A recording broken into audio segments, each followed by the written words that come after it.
Well, this is a fun movie for an American citizen to watch.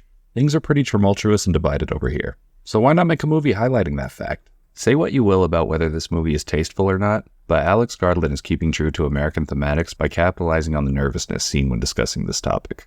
That may have not been the director's intention, but I couldn't help but notice. Anyways, let's discuss this movie.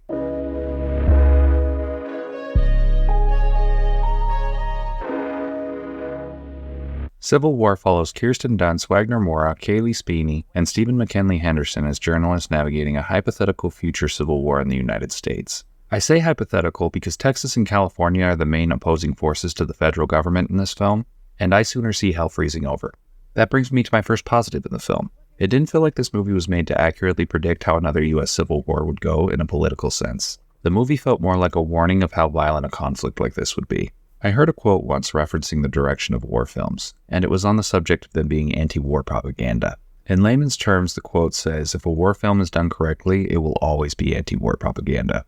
War is hell, and if you tell it honestly, that message will be conveyed. That's the mindset this team was in when crafting this picture.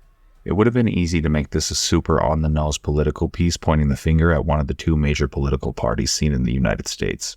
But they didn't. The words Republican and Democrat are never said in this movie, and I appreciate that. Accusing wasn't the point.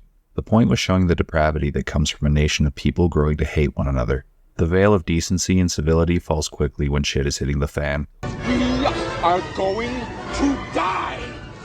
Getting back to the actors, I thought they were all fantastic. These people are supposed to be our looking glass into this dystopian landscape, so they need to be interesting. They are all interesting, but the most intriguing is Kirsten Dunst's character, Lee. This is the best performance I've ever seen from her. Lee is a beaten-down character who has covered carnage as a photographer for too long. When she first started doing this job, she had hopes and ambitions of making the world a better place. Now she just feels like she's doing a job that needs to be done. It's hard to show that kind of hollowness in a person's soul, but Mary Jane pulls it off. Nice. Civil War is a good film worth seeing, but honestly, I wouldn't say I liked the ending. It was abrupt and muddied the message a bit. That being said, that may just be my interpretation. If you watch it, you may have a completely different opinion from mine. The cool part about movies like this is the conversation around them, and how everyone interprets the art differently. Really? I will close this video out by saying I don't believe this movie to be as inflammatory as the marketing might lead you to believe. The only finger it's pointing is at humanity and how far things can fall when we stop looking out for one another. That's something I hope we all wake up and realize one day. Humanity would only be better if we learned to cooperate with one another. That may be a reality that isn't achievable, but it's one we should strive for regardless. That's it for me. And as always, thank you for your time.